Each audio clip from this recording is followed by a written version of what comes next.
अस्सलाम वालेकुम स्टूडेंट्स, बिस्मिल्लाहिर्रहमानिर्रहीम।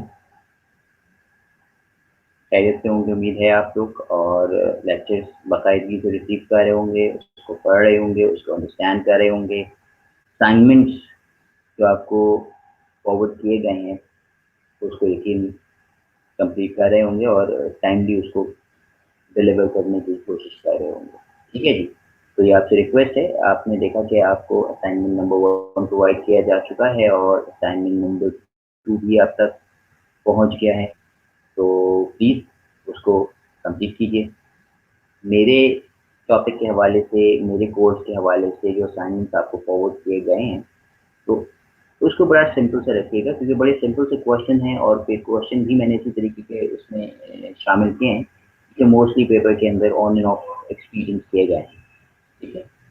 कंप्यूटर के अंदर आप लोगों को चीज़ों को अननेसेसरी घुमाने की ज़रूरत नहीं होती है, और ना अननेसेसरी आप उसके राइटर को बड़ा करके ड्रैग करके एक कॉपी को फिल करने की कोशिश की। जो स्पेसिफिक रिक्वायरमेंट है, जो सवाल है, उस सवाल से मुतालिक कंप्लीट जो क्वेश्चन आपसे पूछ रहा है, जो कि यकीनन इतनी बड़ी स्टोरी नहीं होती है, कंप्यूटर साइंस के हवाले से मैं बात कर रहा हूँ, तो उस चीज़ को आप प्रॉपरली वहाँ पे डिफाइन कर दीजिए। और अगर किसी डायग्राम की अगर वहाँ पे ज़रूरत है, जैसे कि हमने डिस्कस किया, या कुछ मैंने डायग्राम्स अपने जो आपको कंटेंट या जो लेक्चर आपको प्रोवाइड किया गया है, या जो मटेरियल आपको शेयर कर दूंगा मैं, तो उस हवाले से आप देख लीजिएगा कि उसकी जो जितनी स्पेसिफिक रिक्वायरमेंट है सवाल को उन्हीं पैरामीटर्स के दरमियान सॉल्व कीजिए और अपने असाइनमेंट को कंप्लीट कीजिए। ठीक है, दिस वाज ऑल। चलिए जनाब, हम अपने लेक्चर का आज बाकायदा आगाज कर रहे हैं। तो आज का जो टॉपिक है that is the information system, जैसा कि आपको स्क्रीन के ऊपर लिखा हुआ नजर आ रहा है। ठीक है जी। हम जब इंफॉर्मेशन सिस्टम के हवाले से जब बात करते हैं, तो इसका मकसद क्या हुआ जनाब? इसका मकसद ये है कि यहाँ पे दो लफ्ज आपको लिखे हुए नजर आ रहे हैं, इंफॉर्मेशन और सिस्टम। स्टूडेंट, आज एक बात बड़ी इंपॉर्टेंट मैं आपसे कहूँगा कि जो ये आज का लेक्चर है, ये थोड़ा सा एक नए कॉन्सेप्ट की बात की जा रही है आप लोगों के हवाले से, स्पेशली आपके जो कोर्स है, जो आपका जो टॉपिक है, जो आपका सब्जेक्ट है। ठीक है जी। तो उस हवाले से मास कम्युनिकेशन के हवाले से ये थोड़ी सी चीज़ जो है वो आपके लिए एक नया सा कॉन्सेप्ट होगा स्टूडेंट्स आपके लिए। ठीक है। इस टॉपिक को मैंने आज के सेशन के अंदर चूज करने का मकसद ये है कि आप अपने पीछे बैकग्राउंड में वो बहुत सारी चीज़ें रिसीव की लेक्चर्स की शक्ल के अंदर, आपने उसको अंडरस्टैंड भी किया, और फिर हम उन बेसिक्स को कवर करके अब हम इस लेक्चर को आपके लिए प्रिपेयर कर रहे हैं, आपको ये लेक्चर प्रोवाइड कर रहे हैं। उसका एक खास रीज़न ये है कि ये इंफॉर्मेशन सिस्टम यहाँ पे आपके पास एक, कह लीजिए आईटी के हवाले से एक सेकंड लेवल की एक चीज़ होती है। मतलब सेकंड लेवल से मुराद ये नहीं है कि कोई छोटी चीज़ है या फिर कोई उससे हट के कोई चीज़ नहीं। उसके अंदर मकसद ये है, सेकंड लेवल का मकसद क्या है कि इनिशियल फर्स्ट लेवल के अंदर आपको इंफॉर्मेशन की, आईटी की, कंप्यूटर की बेसिक नो हाउ का होना बहुत ज़्यादा ज़रूरी है, ताकि आप इस इंफॉर्मेशन सिस्टम के कॉन्सेप्ट को बआसानी समझ पाएँ। तो इसीलिए मैंने इंफॉर्मेशन सिस्टम को, ऑल्दो कि आपके कोर्स के अगर कंटेंट्स को देखेंगे, या जो आपके पास जो कोर्स यूनिवर्सिटी के हवाले से आपके पास contents one after the other आपके पास कोर्स आउटलाइन में जो मौजूद है, उसके अंदर सबसे पहले इसको लिखा गया, तो हम सबसे पहले उसकी तरफ नहीं है, क्योंकि जाहिर सी बात है इंफॉर्मेशन सिस्टम्स को समझने के लिए आपके पास बेसिक अंडरस्टैंडिंग का होना ज़रूरी था। तो वो बेसिक अंडरस्टैंडिंग आई होप मैंने आपको इस इनिशियल लेक्चर्स के अंदर, जो कि अच्छे खासे लेक्चर्स आप तक पहुंच चुके हैं, उसके अंदर यकीनन आपने जो उनको सुना है तो आप उस अंडरस्टैंडिंग को डेवलप कर चुके होंगे। ठीक है।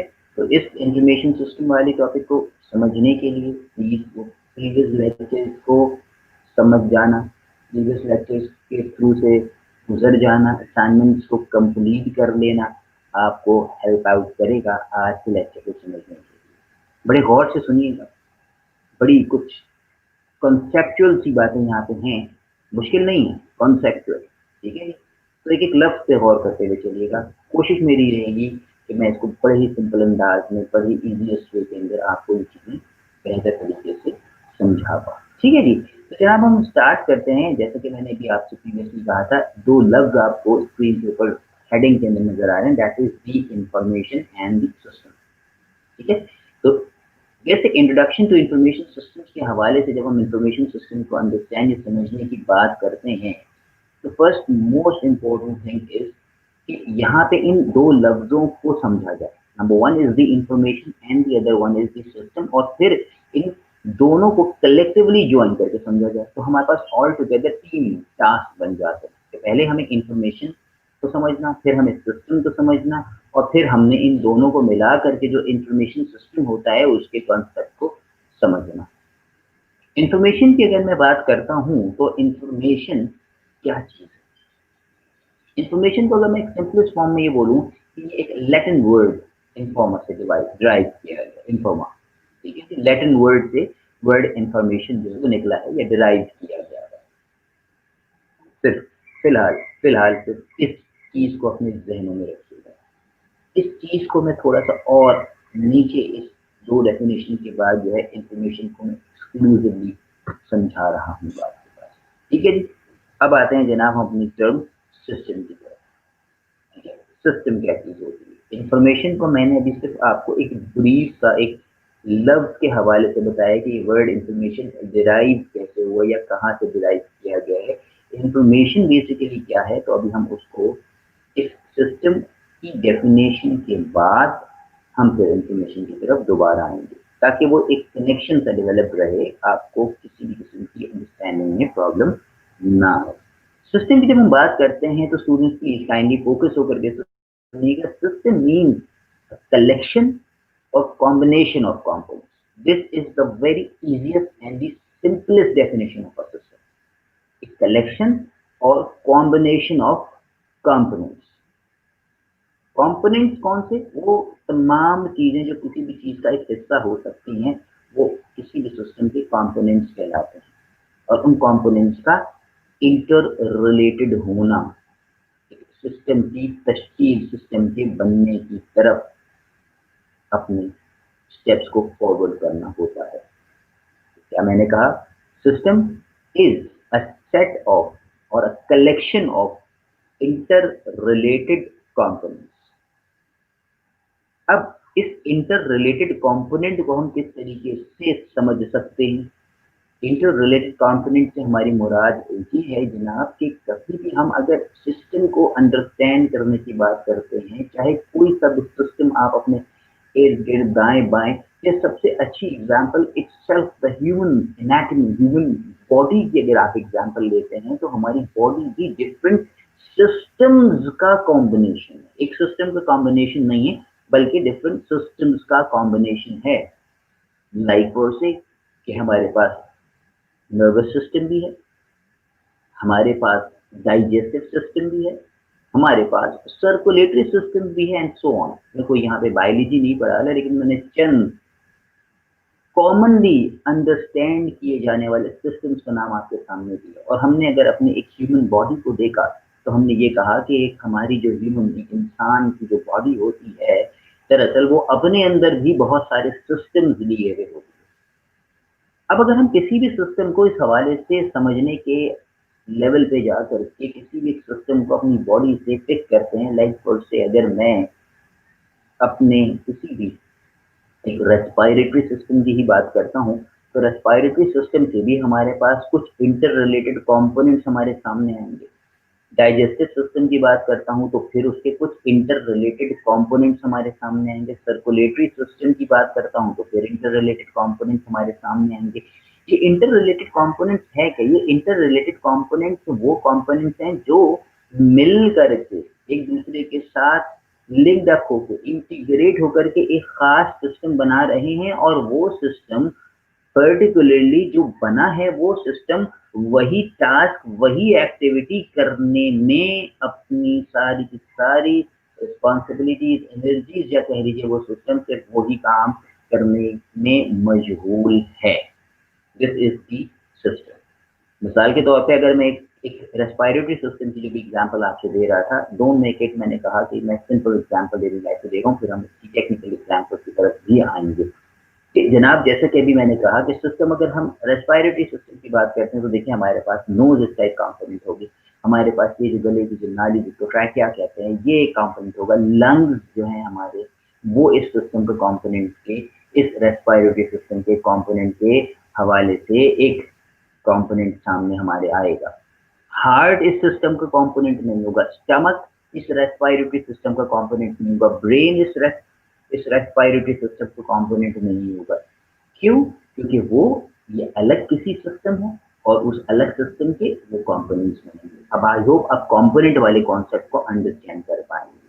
तो मकसद हमारे पास क्या हुआ कि जो सिस्टम होता है, कोई सा भी सिस्टम हो, वो उस पर्टिकुलर टास्क को अचीव करने में अपना किरदार, अपना रोल प्ले कर रहा होता है, और वो सिस्टम बहुत सारे कंपोनेंट्स और इंटर रिलेटेड कंपोनेंट्स अगर कहा जाए से मिल के तश्कील पाता है, और वो सिस्टम वही काम करने में, अपने यूजर को वो रिजल्ट देने में, वो एक्टिविटीज परफॉर्म करने में मुस्तकिल तौर पे मशगूल होता है, ताकि हम उस सिस्टम से वो डिजायर्ड रिजल्ट हासिल कर पाएं। This is the simplest and the easiest approach to make you understand कि व्हाट सिस्टम इज। ठीक है जी, चलें जी, अब मैं सिस्टम को दोबारा पढ़ रहा हूँ। प्लीज अंडरस्टैंड कि system is a set of interrelated components. जनाब मैंने इंटर रिलेटेड कंपोनेंट्स को भी ब्रीफ किया आपके सामने, with a clearly defined boundaries working together to achieve a common set of objectives. Students clear हो गई बात? वही बात, सिस्टम के जो कंपोनेंट है वो कलेक्टिवली मिल करके एक प्री डिफाइंड बाउंड्री के अंदर मिल करके ऑब्जेक्टिव को, टास्क को अचीव करने की कोशिश कर रहे होते हैं। ठीक है जी, तो one a system can be made up of other system or be a part of bigger system। मकसद क्या हुआ कि सिस्टम जो है वो सिंपलेस्ट फॉर्म में भी हो सकता है, और बहुत सारे सिस्टम जो है मिलकर के एक बड़ा कुछ सिस्टम भी बना सकते हैं। ठीक है जी, चलिए जी, अब हम आते हैं जनाब अब अगली चीज की तरफ, जो कि अगला वर्ड था हमारे पास इंफॉर्मेशन। फिर मैं आऊंगा इंफॉर्मेशन सिस्टम की डेफिनेशन की तरफ। तो इंफॉर्मेशन को समझने के लिए पहले स्क्रीन के ऊपर अगर आप देखें तो मैंने एक टेबल बनाया हुआ है। हमने डेटा की तरफ आएंगे, फिर हम इंफॉर्मेशन की तरफ आएंगे, और फिर हम नॉलेज की तरफ आएंगे। तो डेटा, जैसे मैंने आपसे कहा कि data is actually a collection of raw facts and figures. जी हाँ, मैंने जब अपने लेक्चर का आगाज किया था तो मैंने उस वक्त इस डेटा को समझाया था। देखिए कोई भी चीज फालतू नहीं गई हमारी, जो भी हमने डे फर्स्ट से लर्निंग का एक सिलसिला शुरू किया है, और अगर वो चीज़ें आपने अपने जहनों में रिटेन करके रखी है, लेक्चर्स को बाकायदगी से सुना है, समझा है और बार बार पढ़ा है, तो आपको कोई प्रॉब्लम नहीं फेस करना पड़ेगी। कोई एक नई टर्मिनोलॉजी कंप्यूटर साइंस के अंदर नहीं उठ करके नहीं आ गई, चीज़ें उसी तरीके से हैं, और चीज़ों का इस्तेमाल जो है वो वसी से वसी तक होता चला जा रहा है। ठीक है जी, तो डेटा को हमने क्या समझाया था आपको? Data was collection of raw facts and figures. Collection of raw, raw क्या चीज़ है जनाब? वो कोई भी चीज जो कि अनप्रोसेस्ड फॉर्म के अंदर है, वो चीज रॉ कहलाती है। तो डेटा हमारे पास रॉ फैक्ट्स एंड फिगर्स की कलेक्शन का नाम होता है। बहुत डिटेल में हम इसको समझा चुके हैं। ठीक है, डेटा के ऊपर बहुत डिटेल डिस्कशन हो चुकी है, इसलिए अब मैं सिर्फ डेफिनेशन स्पेसिफिक की रखूंगा। क्लास में भी डिस्कशन हुई, इस वीडियो लेक्चर के अंदर भी डेटा को समझाया मैंने आपको, और आज फिर मैंने तीसरी दफा आपको रिकॉल भी कर दिया।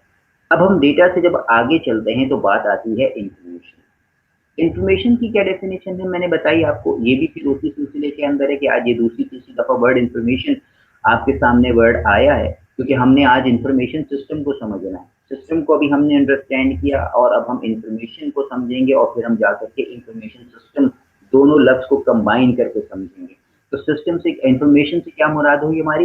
इंफॉर्मेशन से मुराद हुई कि जो वो प्रोसेस डेटा है, या डेटा को जब प्रोसेस कर लिया जाता है, या मैं डेफिनेशन के अंदाज में बोलूं कि data when processed it is converted into an information. वो जो raw facts and figures collect किए गए थे, कहाँ से कलेक्ट किए गए थे? किसी सोर्स से जो फैक्ट्स एंड फिगर्स कलेक्ट किए गए थे वो डेटा था, और जब उस डेटा को हमने प्रोसेस किया, एक अमल से गुजारा, तो वो चीज आफ्टर प्रोसेसिंग जो हमारे सामने आई, वो क्या चीज थी? वो थी जनाब इंफॉर्मेशन। तो डेटा को प्रोसेस करके हमने इंफॉर्मेशन हासिल की। ठीक है जी, और उस इंफॉर्मेशन के बाद जो तीसरी चीज आपके पास नजर आ रही है, दैट इज दी नॉलेज। तो organised body of information is called knowledge. ठीक है जी, ऑर्गेनाइज्ड बॉडी ऑफ इंफॉर्मेशन, वो चीज आपकी नॉलेज हो जाती है, वो आपकी नॉलेज बन जाती है। ठीक है जी, तो हमने डेटा को भी समझा, हमने इंफॉर्मेशन को भी समझा और हमने नॉलेज को भी समझा। याद रखिए ये तीनों अलग अलग चीजें, ना तो डेटा इंफॉर्मेशन है और ना नॉलेज जो है वो इंफॉर्मेशन है। इंफॉर्मेशन एक अलग चीज है, नॉलेज अलग चीज है। तीनों डेफिनेशन स्क्रीन के ऊपर आपके पास अलग अलग अलग अलग आपको क्लासिफाई कर दी गई हैं, सो दैट यू में clearly understand the differences between the data, information, and the knowledge. Mind it, you can get the definition of knowledge, of information or data independently in your data. ठीक है जी, तो इसको मैंने अलग अलग करने का मकसद भी यही है कि आपके पास अलग अलग डेफिनेशंस भी आपके पास आ गई, और अगर कंपैरिजन की बात की जाती है तो आपके पास जनाब वो कंपैरिजन भी आ गया जो कि डेटा, इंफॉर्मेशन और नॉलेज का आपके सामने। ठीक है जी, आई होप ये बात समझ में आ गई होगी। अब हम आते हैं अपनी उस डेफिनेशन की तरफ जिसको हम इंफॉर्मेशन सिस्टम कह रहे हैं। ठीक है जी, तो सिस्टम आपके सामने हमने समझ लिया, डेटा से हम चल के इंफॉर्मेशन और नॉलेज को भी समझ पाए। अब हम आते हैं इंफॉर्मेशन सिस्टम की तरफ। तो जनाब सिस्टम को हमने क्या सीखा था कि कलेक्शन और कॉम्बिनेशन ऑफ कंपोनेंट। इंफॉर्मेशन क्या चीज थी, वो हमारे पास वो जो डेटा था जिसको हमने प्रोसेस किया था, तो वो चीज हमारे पास इंफॉर्मेशन की शक्ल में आई थी। और अब इन दोनों लफ्जों को मिला दें तो हमारे पास एक चीज आ जाती है जिसको इंफॉर्मेशन सिस्टम कहते हैं, और उसकी डेफिनेशन क्या है सुनिएगा जनाब। N information system can be any organized combination of people, hardware, software, communication networks, data resources, and policies or procedures that stores, retrieves, transforms, and disseminates information in an organization. तो मकसद हमारे पास क्या हुआ, इस तीन लाइनों की अगर डेफिनेशन जो मैंने अभी आपके सामने रीड की, तो हम ये कह सकते हैं कि जो इंफॉर्मेशन सिस्टम है, that information system is actually a combination of different components, जिसके अंदर आपके पास लोग भी हैं यानी पीपल भी है, जिसके अंदर आपके पास हार्डवेयर भी है, जिसके अंदर आपके पास सॉफ्टवेयर भी है, जिसके अंदर आपके पास कम्युनिकेशन नेटवर्क भी है। ठीक है जी, फिर उस सिस्टम के हवाले से हमारे पास कुछ पॉलिसीज भी हैं, उस सिस्टम को रन करने के लिए कुछ प्रोसीजर्स भी हैं, और फिर हमें उस इंफॉर्मेशन को किस तरीके से ट्रांसफॉर्म करना है और उस ट्रांसफॉर्म इंफॉर्मेशन को किस तरीके से डिसमिनेट या फिर डिस्ट्रीब्यूट करना है इन एन ऑर्गेनाइजेशन। तो इन तमाम एक्टिविटीज के लिए हमें जो चीज दरकार होगी वो दरअसल एक अदर इंफॉर्मेशन सिस्टम होगा। वो इंफॉर्मेशन सिस्टम जो मुख्तलिफ कंपोनेंट्स के मिलने से, इंटररिलेटेड होने से, इंटीग्रेशन ऑफ कंपोनेंट से डेवलप हुआ होगा। और ये बात मैं फिर आपको दोबारा से रिकॉल करा दूं कि डिफरेंट एक्टिविटीज परफॉर्म करने के लिए in an organisation we have different kinds of information systems. दोबारा सुन लीजिएगा, डिफरेंट एक्टिविटीज परफॉर्म करने के लिए in an organisation we have different separate system. कोई एक ऐसा यूनिवर्सल सिस्टम आज तक नहीं डेवलप हुआ कि हमने वो यूनिवर्सल एक सिस्टम बना लिया, हमने लाके ऑर्गेनाइजेशन में इंस्टॉल कर लिया और वो तमाम काम कर रहा है। नो, मैंने आपसे कहा ना कि हमारी ह्यूमन बॉडी में भी हर काम को अलग अलग परफॉर्म होने की जरूरत है, और हर काम को परफॉर्म करने के लिए एक सेपरेट सिस्टम रखा गया है। तो इसी तरह डेली रूटीन लाइफ के अंदर भी, ऑर्गेनाइजेशनल लेवल के अंदर भी हम अगर देखें तो हमारे पास different systems are there which are responsible for handling different activities, performing different activities, receiving different kinds of data for that particular kind of system, processing it, disseminating it in an organization. They are working according to the policies, procedures defined as per the requirement of that particular system. ठीक है जनाब, तो ये आपके पास हो गया information system. उम्मीद है कि इस चीज को आप समझ पाए होंगे। ठीक है जी, डेफिनेशन को गो थ्रू कीजिएगा, बहुत सिंपल रख के मैंने इसको समझाने की कोशिश की है आप लोगों को। ठीक है जनाब, चलिए अब आते हैं जनाब हम अपने अगले पॉइंट की तरफ, अपने अगले टॉपिक की तरफ। ठीक है जी। तो इंफॉर्मेशन सिस्टम के हवाले से बात करते हैं, तो अगर आप देखें तो ये मैंने यहाँ पे इंफॉर्मेशन सिस्टम को, जैसे मैंने स्टार्ट में आपसे कहा था कि जनाब ये एक लैटिन वर्ड से मिलके बना है। तो इंफॉर्मेशन जो है वो डिराइव किया गया है एक लैटिन वर्ड से। डेफिनेशन को हमने ऊपर आसानी से समझाया भी है, और इसकी एक और इंफॉर्मेशन सिस्टम की अगर डेफिनेशन आप चाहें तो वो भी आपके पास है कि an information system is a group of components that interact to produce information. Simplest definition. किसी और कॉम्प्लेक्स डेफिनेशन की तरफ आ जाते हैं जी। Complex an information is an integrated, integrated का मकसद वही हो गया जनाब, लिंकर, इंटीग्रेटेड, एक दूसरे से इस तरह से इंटीग्रेटेड है, डिफरेंट कंपोनेंट्स हैं जो कि इंटर रिलेटेड है, ठीक है। An cooperating set of software directed information technologies supporting individuals, groups, organization and societal goals। कि वो इंटर रिलेटेड कंपोनेंट जो हैं वो सॉफ्टवेयर डायरेक्टेड हैं, ठीक है जी, इंफॉर्मेशन टेक्नोलॉजी से बैकड अप है, ठीक है जी, और डिफरेंट इंडिविजुअल ग्रुप्स और ऑर्गेनाइजेशंस को उनके ऑर्गेनाइजेशनल गोल्स को अचीव करने में कार फरमा हैं। कलेक्टिवली वो कंपोनेंट्स मिल करके, वो सिस्टम मिल करके, वो सिस्टम की शक्ल में आ जाने के बाद उन गोल्स को अचीव करने के लिए सिस्टम जो है वो इनिशिएट होने के बाद वो उस टास्क को हासिल करने के लिए कार फरमा है, ठीक है जी। चलिए अब हम बात करते हैं जनाब इंफॉर्मेशन सिस्टम की एक एग्जांपल की तरफ। तो यहाँ पे अगर आप देखें तो एक छोटी सी एग्जांपल मैंने एक हेल्थ केयर सिस्टम की आपके सामने रखी है कि मिसाल के तौर पे अगर हम बात करते हैं जी हाँ, कि अगर मैं एक ऐसा हेल्थ केयर सिस्टम बनाना चाहूँ। अच्छा, मैंने भी आपसे क्या कहा था, मैंने आपसे कहा था कि we have different kind of system, और हर एक्टिविटी को परफॉर्म करने के लिए वी हैव सेपरेट सिस्टम। अब मैं जरा टेक्निकल एग्जांपल दे रहा हूँ। लाइक फॉर से एक ऑर्गेनाइजेशन के अंदर हमें ऑफिस ऑटोमेशन सिस्टम हो सकता है, हमारे पास ह्यूमन रिसोर्स इंफॉर्मेशन सिस्टम हो सकता है, हमारे पास अकाउंटिंग इंफॉर्मेशन सिस्टम हो सकता है। अगर हम इंस्टीट्यूशनल लेवल पे बात करते हैं तो हमारे पास एक स्टूडेंट इंफॉर्मेशन सिस्टम हो सकता है।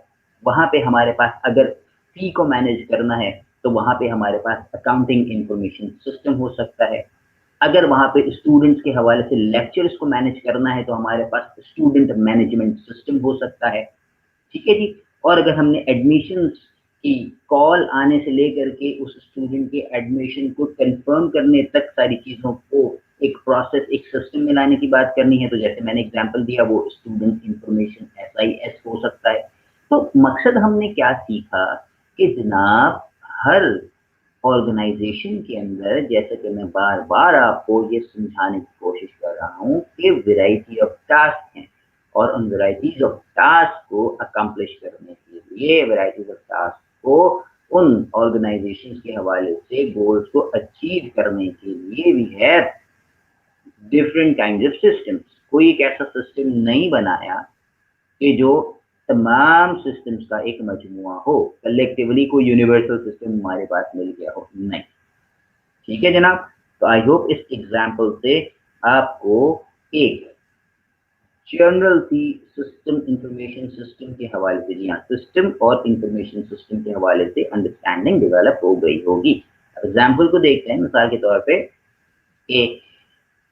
इन द एग्जाम्पल। अच्छा जी, an information system is a software system to capture, transmit, store, retrieve, manipulate और डिस्प्ले इंफॉर्मेशन, ठीक है जी। एक इंफॉर्मेशन सिस्टम एक ऐसे सॉफ्टवेयर सिस्टम का नाम होता है जो कि कैप्चर करता है, जो कि ट्रांसमिट यानी कि डिसमिनेट करता है, जो कि स्टोर करता है, जो स्टोर्ड इंफॉर्मेशन को रिट्रीव करने में, उस इंफॉर्मेशन को अकॉर्डिंगली मैनिपुलेट करके कोई रिपोर्ट की शक्ल देने में, और फिर उस इंफॉर्मेशन को स्क्रीन के ऊपर डिस्प्ले करने में अपना रोल प्ले कर रहा होता है, जो कि किसी भी शख्स, किसी भी ऑर्गेनाइजेशन को सपोर्ट करने के लिए ज़रूरी है। ये तमाम चीज़ें हम हासिल कर पाते हैं अपनी ऑर्गेनाइजेशनल सपोर्ट के लिए या एक इंडिविजुअल लेवल पे अंडरस्टैंडिंग को डेवलप करने के लिए using any kind of system. तो ये है जनाब इंफॉर्मेशन सिस्टम। मिसाल क्या हो गई कि इन the example of a family doctor, for example एक फैमिली डॉक्टर है और उसके पास किसी एक पेशेंट की हिस्ट्री रिक्वायर्ड, तो वो डॉक्टर क्या करेगा, यकीनन बैकएंड में मौजूद जो एक हॉस्पिटल के अंदर एक डेटाबेस बना था जिसके अंदर उस डेटा को प्रोसेस करके इंफॉर्मेशन की शक्ल दी गई थी, अब वो डॉक्टर लॉग इन करेगा, उस पेशेंट का कोड डालेगा, उस पेशेंट के कोड को एंटर करने के बाद उस सिस्टम से उस पेशेंट की हिस्ट्री जो है वो रिट्रीव करेगा, और वो जो हिस्ट्री है वो पर्टिकुलरली उस शख्स पीपल, वो जो एक इंडिविजुअल पर्सन है जो कि डॉक्टर है, उसको वो सपोर्ट करेगा फ्यूचर डिसीजन मेकिंग में। तो हमने अब एक नई चीज क्या सीख ली कि इंफॉर्मेशन सिस्टम्स जो हैं वो हमें सपोर्ट भी कर रहे होते हैं डिसीजन मेकिंग है। आई होप इंफॉर्मेशन सिस्टम के हवाले से अंडरस्टैंडिंग आपकी स्लोली ग्रेजुअली डेवलप होती जा रही होगी। ठीक है जनाब, चलिए इस एग्जाम्पल के बाद हम मूव करते हैं। हमारे पास इंफॉर्मेशन सिस्टम के दो पर्सपेक्टिव्स हो सकते हैं, one is the functional perspective and the other one is the structural perspective.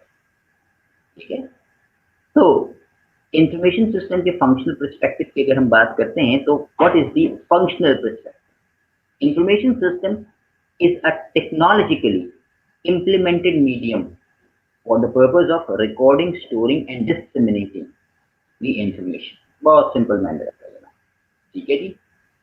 कि इंफॉर्मेशन सिस्टम का फंक्शनल पर्सपेक्टिव ये है कि टेक्नोलॉजी के लिए हम एक ऐसे मीडियम को इम्प्लीमेंट करें जिस मीडियम के जरिए, जिसका मकसद ये हो कि हम रिकॉर्ड कर सकें डेटा को, जिसका मकसद ये है कि हम उस डेटा को प्रोसेस कर सकें, फिर हम उस डेटा को प्रोसेस करके जो इंफॉर्मेशन है उसको स्टोर कर सकें अलॉन्ग विद द डेटा, और फिर उस डेटा या इंफॉर्मेशन को हमें जहां पहुंचाने की, डिस्ट्रीब्यूट करने की, डिसमिनेट करने की ज़रूरत है, हम उसको बेहतर तरीके से प्रोवाइड कर सकें, जो कि हमें आगे इन्फ्लुएंस मेकिंग या कह लीजिए हमारी डिसीजन मेकिंग के अंदर हमें सपोर्ट कर सके, फ्यूचर इन्फ्लुएंसेस के लिए हम उसको इस्तेमाल कर सकें।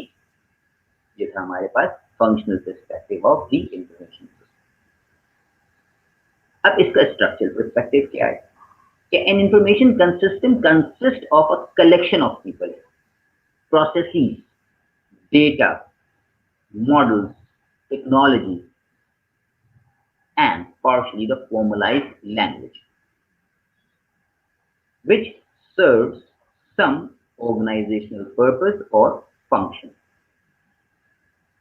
स्ट्रक्चरल पर्सपेक्टिव में क्या बात कही गई कि इंफॉर्मेशन सिस्टम जो है दरअसल कलेक्शन है लोगों का, पीपल का, नाम है एक्टिविटीज का, प्रोसेसेस का। जी हाँ, प्रोसेसेस, प्रोसेसेस नहीं होता, सही टर्म प्रोसेसेस होती है। मैं दोबारा बता रहा हूँ, क्लास में मैंने कहा था प्रोसेसेस, डेटा का, टेक्नोलॉजी का, ताकि ये जो कलेक्शन हमने पीपल, प्रोसेसेस, डेटा, मॉडल कर रखा है, इसको हम सर्व कर सकें, इसको हम इस्तेमाल कर सकें ऑर्गेनाइजेशनल पर्पसेस को फुलफिल करने के लिए, ऑर्गेनाइजेशनल फंक्शंस को बेहतर तरीके से परफॉर्म करने के लिए, उस स्ट्रक्चर्ड फॉर्मेट को प्रॉपर्ली रन करने के लिए। स्ट्रक्चर्ड फॉर्मेट से मुराद मेरी वो उस ऑर्गेनाइजेशन है जो कि एक स्ट्रक्चर्ड फॉर्म के अंदर काम करना चाहती है, और वहां पे उसको काम करने के लिए इस structural perspective of information system की जरूरत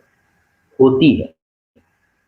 ठीक है, तो कोई भी ऑर्गेनाइजेशन अगर आप सोचें, अगर हम इंफॉर्मेशन सिस्टम के हवाले से बात करते हैं तो एडवांस फॉर्म में कंप्यूटर सिस्टम्स के आ जाने के बाद अगर दो ऑर्गेनाइजेशंस को हम कंपेयर करें कि एक ए ऑर्गेनाइजेशन है जो किसी भी तौर पे ऑटोमेटेड सिस्टम की तरफ नहीं है। ऑटोमेटेड सिस्टम से मुराद क्या है कि उसने किसी भी किस्म का कोई इंफॉर्मेशन सिस्टम अपनी ऑर्गेनाइजेशन के लिए या ऑर्गेनाइजेशनल रिक्वायरमेंट के लिए डेवलप नहीं करवाया, और एक ऑर्गेनाइजेशन है जो कि बड़े स्ट्रक्चर्ड फॉर्म के अंदर, जी हाँ, स्ट्रक्चरल पर्सपेक्टिव से स्ट्रक्चर्ड फॉर्म के अंदर काम करना चाहती है, और उस काम करने के लिए स्ट्रक्चर्ड पैटर्न में उसको लाजमन जरूरत है एक इंफॉर्मेशन सिस्टम की, और वो उस इंफॉर्मेशन सिस्टम को डेवलप कराए भी बैठी है और उसको अपनी ऑर्गेनाइजेशन के अंदर डिप्लॉय किए गई है।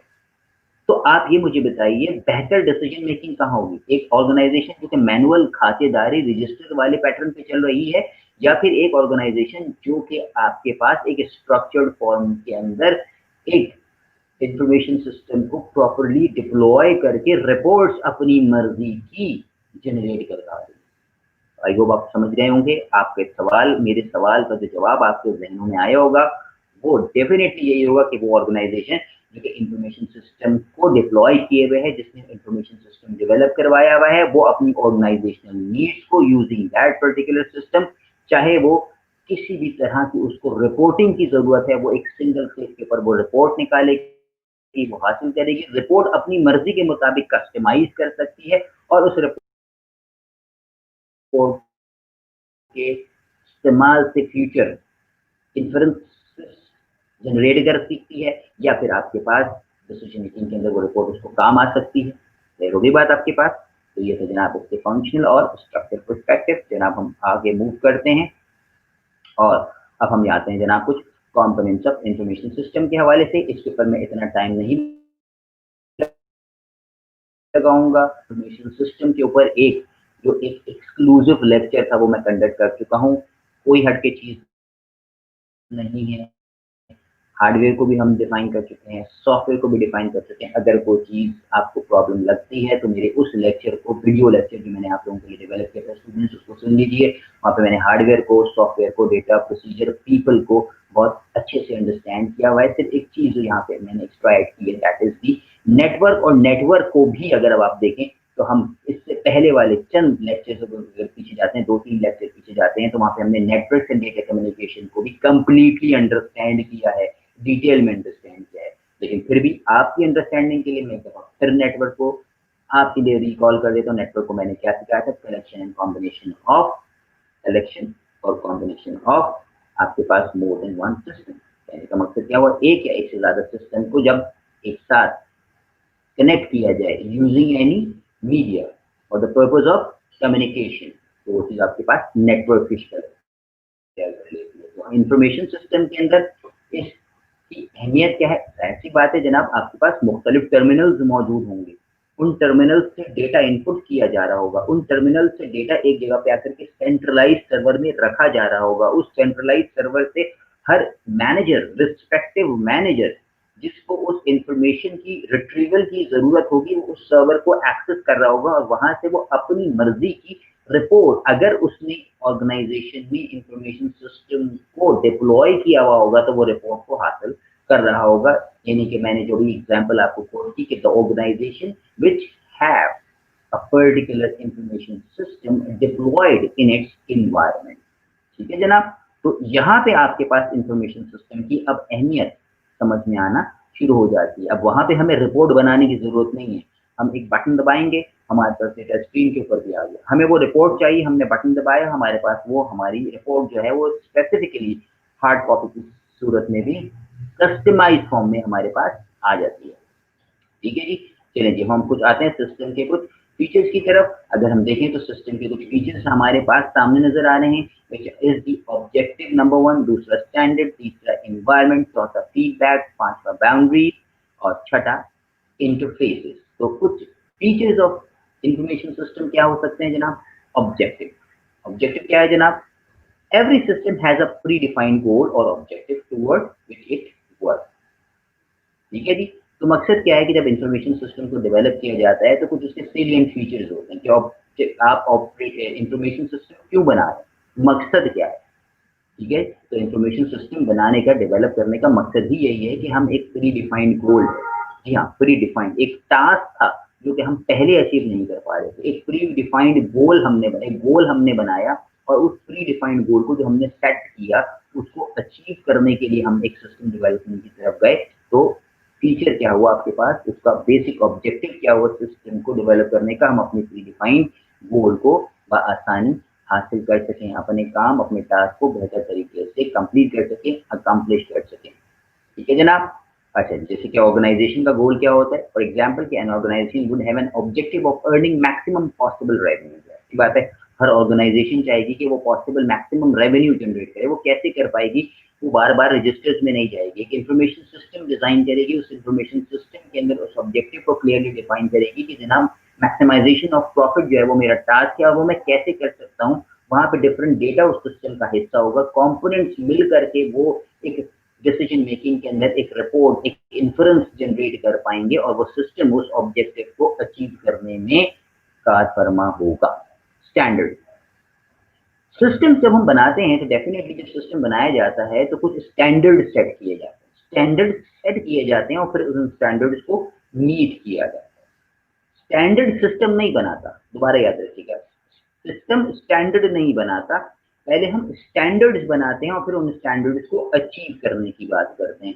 तो सिस्टम हमें वो सपोर्ट कर पाता है कि हम उन स्टैंडर्ड्स को, जो डिजाइंड स्टैंडर्ड्स हैं, हम उनको अचीव कर पाए। अगर सिस्टम नहीं होगा तो उन स्टैंडर्ड्स को हम अचीव बेहतर तरीके से नहीं कर पाएंगे। ठीक है जी, मैं होगी बात आपके पास। तो स्टैंडर्ड्स को अचीव करने के लिए, स्टैंडर्ड को मेंटेन करने के लिए भी हमें सिस्टम की जरूरत होती है और सिस्टम हमें ये बताता है कि क्या हम उस स्टैंडर्ड्स को अचीव कर भी पा रहे हैं या नहीं कर पा रहे। अगर आपका एक सिस्टम ऐसा है कि जिसके अंदर स्टैंडर्ड्स की भी आपके पास कोई रिपोर्ट, ग्राफिकल रिप्रेजेंटेशन है, तो वो आपका सिस्टम वो भी आपको बता देते हैं जनाब अप टू द स्टैंडर्ड है या बिलो द स्टैंडर्ड है, या स्टैंडर्ड को आप एक मेंटेन्ड लेवल पे लेकर के चल रहे हैं। जनाब इन्वायरमेंट, जनाब वो पैरामीटर जो सिस्टम के होते हैं जनाब, वो आपके पास इन्वायरमेंट कहलाते हैं। Feedback, output of a system need to be scrutinised by taking feedback और इम्प्रूविंग द सिस्टम। डेफिनेटली बात है जनाब, बड़ी सिंपल सी बात है, नाम से ही जाहिर है कि अगर आप एक सिस्टम को बेहतर तरीके से रन करने चाहते हैं तो हमें फीडबैक की जरूरत होगी और वो जो फीडबैक है वो हमें उस सिस्टम को स्क्रूटनाइज करने में बहुत मददगार साबित होंगे। वो फीडबैक हमें ये बता रहे होंगे कि जो सिस्टम हमने डेवलप किया है, जो सिस्टम हमने डिजाइन किया है, जो सिस्टम हमने डिप्लॉय किया हुआ है, क्या वो हमें हमारे डिजायर्ड रिजल्ट जनरेट करके दे भी रहा है या नहीं दे रहा है। या फिर अगर नहीं दे रहा, परेशानी की बात नहीं, system is there, developed form में एक चीज आपके पास मौजूद है। हम क्या कर सकते हैं, उस सिस्टम को दोबारा से उसमें जो चेंजेस करवानी है, जो अपग्रेडेशन करवानी है, हम आसानी उसको अपग्रेड करवा सकते हैं। तो वो फीडबैक एक ऐसा अमल है जो हमें सिस्टम को स्क्रूटनाइज करने में मददगार साबित होता है, ताकि हम सिस्टम को इम्प्रूवमेंट की तरफ ले जा सकें। और अगर सही चल रहा है तो इन फीडबैक आपको वो चीज बता रहा होगा कि सिस्टम आपका अप टू द स्टैंडर्ड काम कर रहा है। ठीक है जी। उसके बाद जनाब बाउंड्रीज, बाउंड्रीज से मुराद वही है कि every system has defined boundaries with in which it operates. Her system, जैसे मैंने कहा कि आपके पास एक्सक्लूसिवली एक सिस्टम एक टास्क को डिजाइन और डिफाइंड अंदाज में काम करने का अहल होता है, तो वो अपनी बाउंड्रीज में रहते हुए ही एक्टिविटीज को ऑपरेट करता है। Interfaces, through interfaces the system interacts with the outside world. Last point है जनाब, इंटरफेस का मकसद क्या है, मैं पहले भी इसको बता चुका हूँ, दोबारा बता रहा हूँ कि यूजर और सिस्टम के दरमियान में जो कम्युनिकेशन का जो एक जरिया होता है, वो चीज एक्चुअली होती है वो फ्रंट एंड या वो इंटरफेस। जैसे कि मैं आपसे बात कर रहा हूँ, तो इस वक्त मेरा जो कैमरा है वो आपके और मेरे दरमियान में इंटरफेस है। आपकी जो स्क्रीन है वो इस वीडियो लेक्चर की जो आपके पास थियोरेटिकल प्रेजेंटेशन है वो आपको आपकी स्क्रीन के ऊपर दिखा रही है, मेरी आवाज आप तक पहुंच रही है। तो ये हमारे और आपके दरमियान में एक टेक्नोलॉजिकल इंटरफेसिंग हुई भी है, हमारे और आपके दरमियान में एक राबता बरकरार हुआ है। That is actually called the interface.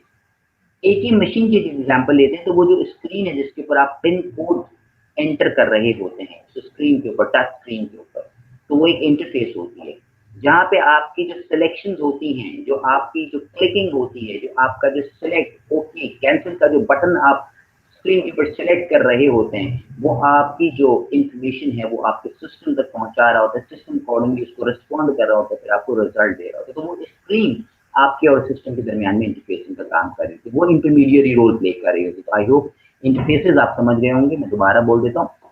Through interfaces the system interacts with the outside world. ठीक है जनाब। तो हमारे पास वो जो यूआई, जो यूजर इंटरफेसेस होती हैं, जो एक विंडोज बेस्ड इन्वायरमेंट में ग्राफिकल यूजर इंटरफेस होती है, जो कि हमें हमारी हार्ड ड्राइव में मौजूद ऑपरेटिंग सिस्टम से लिंक अप करने में काम अंजाम दे रही होती है, वो एक इंटरफेस होती है। ठीक है जनाब।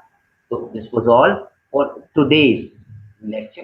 जिसको हमने इंफॉर्मेशन सिस्टम की बेसिक अंडरस्टैंडिंग या इंट्रोडक्शन टू इंफॉर्मेशन सिस्टम के हवाले से मैंने आपको कंप्लीट मालूमात प्रोवाइड की।